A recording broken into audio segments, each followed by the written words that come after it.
اسے نرم پا کر وہ اسے نصیحت کرتی جا رہی تھی۔ تمہیں مجھے سوچنے کا موقع دینا ہوگا ایمی۔ اگرچہ تمہاری باتیں میرے دل کو لگ رہی ہیں، لیکن یہ بھی اپنی جگہ ایک حقیقت ہے کہ میں اسرائیل کی خدمت کا جذبہ اور خواب اپنے دل میں بسا کر پروان چڑھا ہوں۔ میں نے آج تک جو کچھ کیا ہے یہ سوچ کر کیا کہ میں اپنے وطن اور قوم کی خدمت کر رہا ہوں۔ میں تم سے بہت محبت کرتا ہوں، لیکن یہ بھی سچ ہے کہ تمہاری خاطری سے ہی میں یوں اچانک اپنے وطن کو چھوڑنے کا فیصلہ نہیں کر سکتا۔ نک کا رد عمل غیر فطری نہیں تھا۔ آمنہ کچھ دیر تک اپنی جگہ کھڑی کچھ سوچتی رہی، پھر ایک گہری سانس لے کر بولی، ٹھیک ہے، تم اچھی طرح سوچ سمجھ لو۔ مجھے امید ہے تم جیسا مہذب انسان کوئی بھی فیصلہ کرتے وقت پہلی ترجیح انسانیت کو دے گا۔ اگر میرا فیصلہ تمہاری امید کے خلاف ہوا تو نک نے اسے سوالے نظروں سے دیکھا تو وہ گمسم سے انداز میں بڑبڑائی، میں جاننا چاہتا ہوں کہ اس صورت میں تمہارا فیصلہ کیا ہوگا؟ اس سوال کا جواب وقت پر چھوڑ دیتے ہیں۔ وہ پھیکا سا مسکرائی، مجھے چھوڑنے کا فیصلہ کسی صورت نہیں کرنا ایمی، میں تم سے جدا ہونے کا تصور بھی نہیں کرنا چاہتا۔ نک نے اسے التجا کی، فکر مت کرو، میں اس کی نوبت ہی نہیں آنے دوں گی۔ آمنہ نے مضبوط لہجے میں بولتے ہوئے اس کا ہاتھ تھام لیا۔ آؤ واپس چلتے ہیں، ہمارے خیمے ہمارا انتظار کر رہے ہیں۔ ہاں چلتے ہیں، نک اس کے ساتھ چل پڑا۔ اب جنگل میں تاریکی اتر آئی تھی، اس لیے وہ راستہ دیکھنے کے لیے ٹارچ روشن کر چکے تھے۔ کیمپ سائٹ پر پہنچے تو وہاں اچھا خاصا بڑا الاؤ روشن تھا۔ یقیناً ان کے بعد وہاں آ کر کیمپ لگانے والوں نے جلایا تھا۔ 4 افراد کا گروپ الاؤ کے گرد بیٹھا خوش گپیاں کرتے کچھ کھانے پینے میں مصروف تھا۔ ان دونوں کو آتے دیکھ کر ان لوگوں نے ہاتھ ہلائے، جس کا مطلب یہ تھا کہ وہ دوستانہ مزاج کے لوگ ہیں اور ان کی اپنے ساتھ وہاں موجودگی کو بخوشی قبول کر رہے ہیں۔ چل کر ہیل ہوائے کر لیتے ہیں، آمنہ نے تجویز پیش کی اور پھر اس کے جواب کا انتظار کیے بغیر اس گروپ کی طرف بڑھ گئی۔ نک کی طبیعت اگرچہ کافی بوجھل ہو رہی تھی اور آمنہ سے ہونے والی گفتگو کے نتیجے خود کو کافی دباؤ میں محسوس کر رہا تھا، پھر بھی صرف اور صرف اس کی خوشی کے لیے اس کی پیروی کی۔ میں مراد ہوں اور یہ میری بیوی تانیہ، ہم سیاح ہیں اور دنیا گھومنا ہمارا شوق، اور یہ شوق ہمیں اس بار اسرائیل لے آیا ہے اور ہم خوش ہیں کہ ہم نے ایک بہترین جگہ کا انتخاب کیا ہے۔ وہاں تعارف کا مرحلہ شروع ہو چکا تھا۔ میں آمنہ ہوں اور یہ میرا شوہر نک۔ نک مقامی ہے، جبکہ میں ایران سے ہجرت کر کے یہاں آئی ہوں۔ یا میری نک سے ملاقات ہوئی، ہم نے ایک دوسرے کو پسند کی اور پھر شادی کر لی۔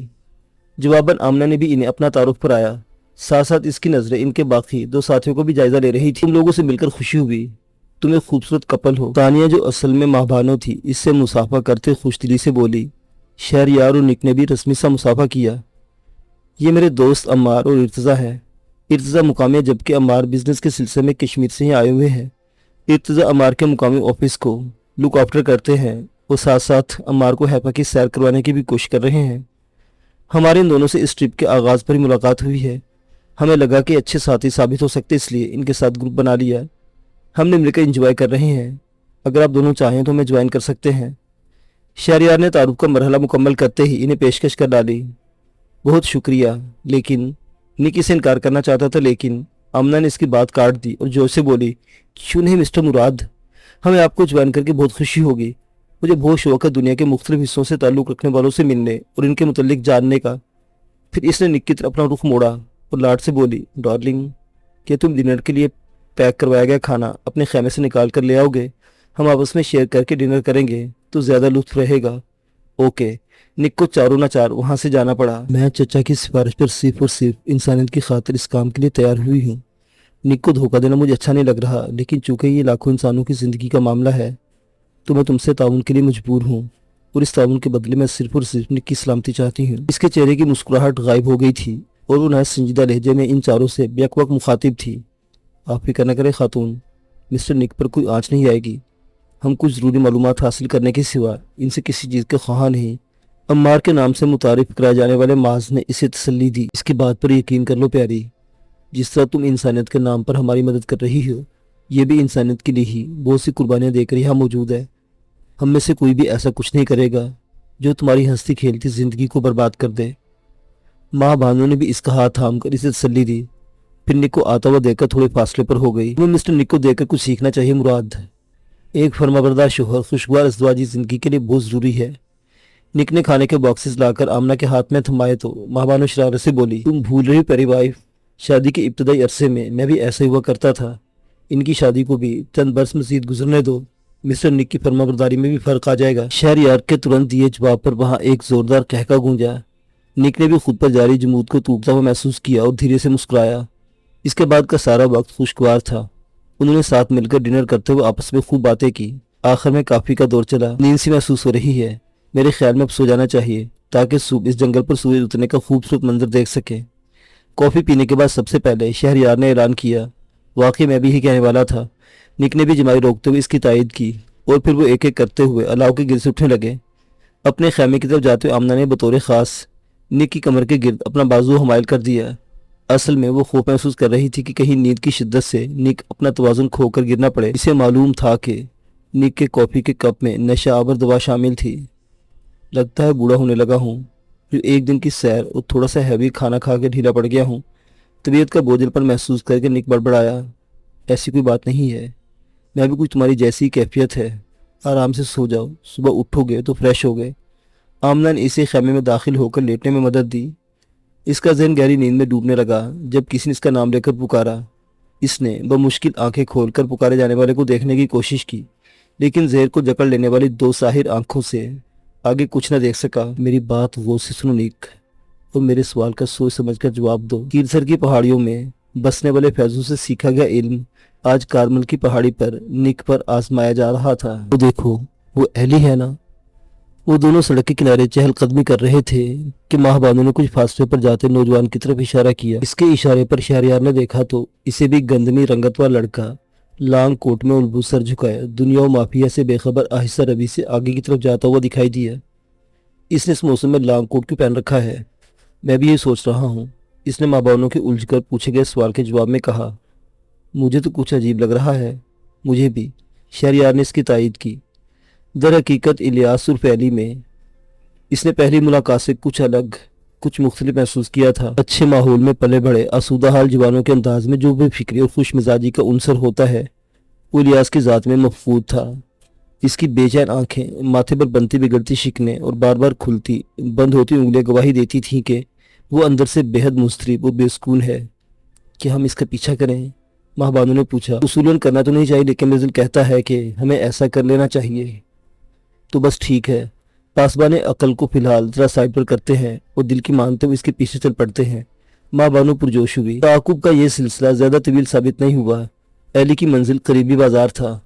وہاں اس نے پہلے کتابوں کی ایک دکان کا رخ کیا۔ دکان پر وہ اطمینان سے کتابیں دیکھتا رہا۔ مجبوراً شہریار اور ماں بانو کو بھی یہی کام کرنا پڑا۔ جب تک ایلی نے خوب چھان پھٹک کر دو انگریزی کتب منتخب کی، ماں بانو نے بھی ایک کتاب کا انتخاب کر لیا۔ بل جمع کروانے والوں کی قطار میں وہ بھی اس کے بالکل پیچھے کھڑی تھی، جبکہ شہریار ایک سور سے ٹیک لگا کھڑا دور سے اس کا جائزہ لے رہا تھا۔ ابھی تک اس نے کوئی مشکوک حرکت نہیں کی تھی، پھر بھی اس کی طرف سے چکنا تھا۔ بہترین انتخاب۔ آپ کا انتخاب ہر بار مجھے متاثر کرتا ہے۔ قیمت کی ادائیگی کے لیے ایلی نے کتابوں کو کاؤنٹر پر رکھا تو کاؤنٹر پر موجود نوجوان لڑکی نے مسکرا کر اسے سراہا۔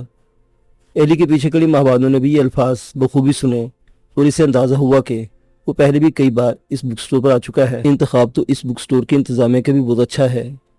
یہاں آنے والوں کو کتابوں کی اچھی کلیکشن کے ساتھ ساتھ عمدہ سٹاف کا تعاون بھی حاصل رہتا ہے۔ ایلی کی جوابی تعریف کچھ معنی خیز تھی، جسے سن کر کاؤنٹر گرل نے ایک کھنکھناتا ہوا کہکا لگایا، پھر شوخ لہجے میں بولی، کیا تم مجھ سے فلرٹ کرنے کی کوشش کر رہے ہو؟ دیکھنا یہ ہے کہ اس کوشش میں کامیابی کب تک حاصل ہوتی ہے۔ سٹور کی ساری کتابیں بکنے تک۔ ایلی کی معنی خیز لہجے کے جواب میں لڑکی نے شوخی بھری بے نیازی سے جواب دیا۔ اس دوران بل بننے اور رقم کی ادائیگی وغیرہ کا سلسلہ جاری رہا۔ چنانچہ جیسے ہی لڑکی نے کتب ایک کاغذی تھیلے میں ڈال کر ایلی کو تھمائی، ایلی کاؤنٹر سے ہٹ گیا اور لڑکی ماہ بانو کا بل بنانے لگی۔ اکلوتی کتاب کی قیمت ادا کر کے بک سٹور سے باہر نکلتے میں اسے زیادہ وقت نہیں لگا۔ فوراً ایلی کے پیچھے باہر نکلنے والے شہریار سے جا ملی۔ ایلی کہاں ہے؟ اس نے دریافت کیا۔ وہ رہا۔ شہریار نے آنکھوں سے اشارہ کیا تو اس نے دیکھا کہ ایلی ایک سٹال سے فلافل خرید کر پلٹ رہا ہے۔ بظاہر یہ کاؤنٹر گرل کو شیشے میں اتارنے کے لیے بک شاپ کے چکر لگا رہا ہے، لیکن میری چھٹی اس مسلسل کسی گڑبڑ کا اشارہ دے رہی ہے۔ اس نے شہریار کو اپنی رائے سے آگاہ کیا۔ وہ اس علاقے کی ریکی کر رہا ہے۔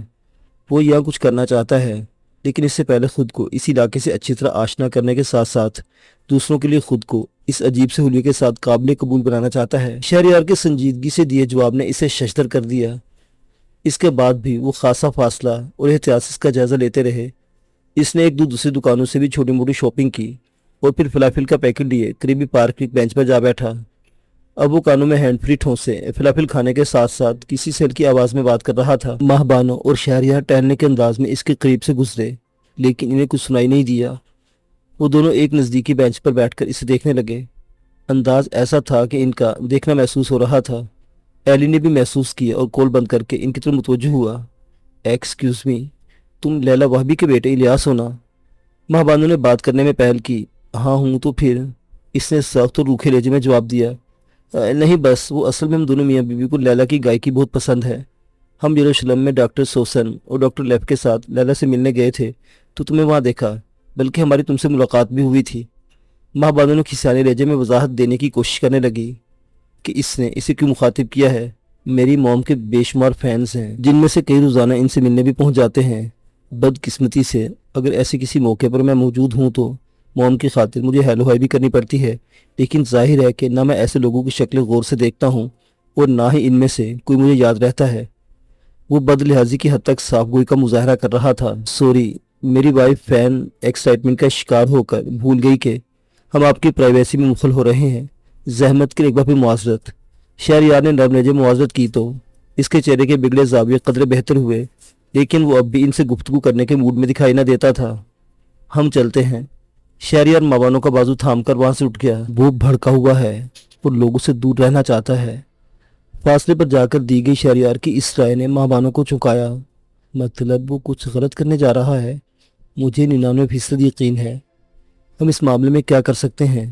ماں بانو نے بے چین ہو کر پوچھا۔ وہ ایک ماں تھی اور اس کے لیے یہ تصور ہی محال تھا کہ لیلا کو ایلی کی طرف سے کوئی دھچکا پہنچے۔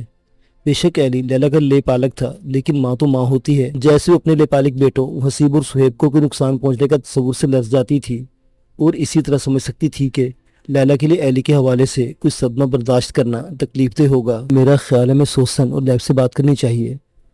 لیف کی لیلا سے اچھی دوستی ہے، وہ اسے متنبع کر دے گا کہ اپنے بیٹے کو سنبھال سکتی ہے تو سنبھال لے، لیکن ہمارے پاس کوئی ثبوت نہیں پیش کرنے کے لیے۔ شہریار اس کا مشورہ سن کر متذبذب ہوا۔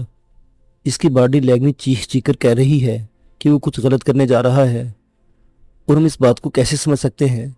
ہم سمجھ سکتے ہیں، ہم سیاح ہیں اور ہم نے ایک دنیا دیکھی ہے۔ ماں بانو ہر حال میں ایلی کو کچھ غلط کرنے سے روکنا چاہتی تھی، اس لیے اسے دلیل سے قائل کرنے کی کوشش کر رہی تھی۔ اوکے، میں لیف کو کال کروں گا۔ شہریار اس کی کیفیت کو سمجھ رہا تھا، اس لیے اسے اس سے وعدہ کرنا پڑا۔ خدا کرے ہم اسے بچا سکیں۔ مضطرب سی ماں بانو نے دعا کی۔